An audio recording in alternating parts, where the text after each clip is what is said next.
अस्सलाम वालेकुम दोस्तों, क्या हाल चाल है सारों का।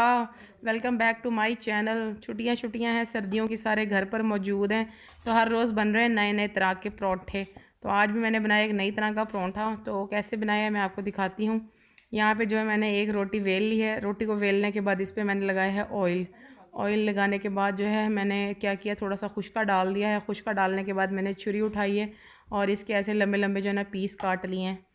ऐसे लंबे लंबे पीस मैंने काटे हैं, ऐसे लंबे लंबे पीस मैंने काटे हैं, ऐसे काट लिए हैं। और उसके बाद मैंने क्या करना है, एक एक पीस का मैंने छोटा छोटा जो है रोल बनाना है। ये रोले, छोटे छोटे रोले बना लेने। ये रोल बन गए। एक रोल तो दूसरा रोल चढ़ाओ, ऐसे जी रोल बनाई जाओ, तो कट्टी जाओ इनको।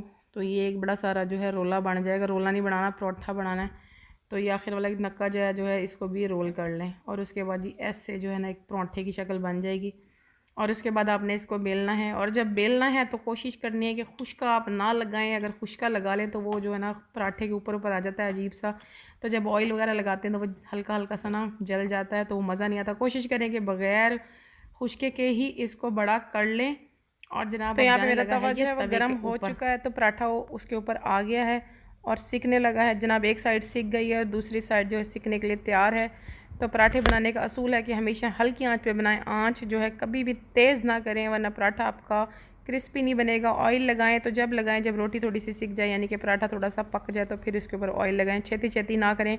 बड़ी छेती पड़ गई आपको ऑयल लगाने की तो थोड़ा ठहर जाएँ और इसको ज़रा पकने दें और इसको हिलाते जुलाते रहें। इसके किनारे शिनारे जो हैं सेकते रहें। तो पराठा जो है आपका बड़ा ही कुरकुरा किस्म का, करारा किस्म का बनेगा। तो यहाँ पे मैं पराठा रख के जो है ना, मैं कहाँ चली गई हूँ? नहीं, मैं कहीं नहीं गई। मैं ज़रा चाय बना रही थी, इसमें पत्ती डाल रही थी। तो यहाँ पे पराठा जो है सिक रहा है, इसके किनारे भी सिक रहे हैं। और जो पराठा है वो मज़ा आएगा खाने का, किसके साथ, चटनी हो या अचार हो या दही हो। अगर दही हो तो दही के साथ भी बहुत मज़ा आता है, चटनी के साथ भी पराठे का मज़ा आता है।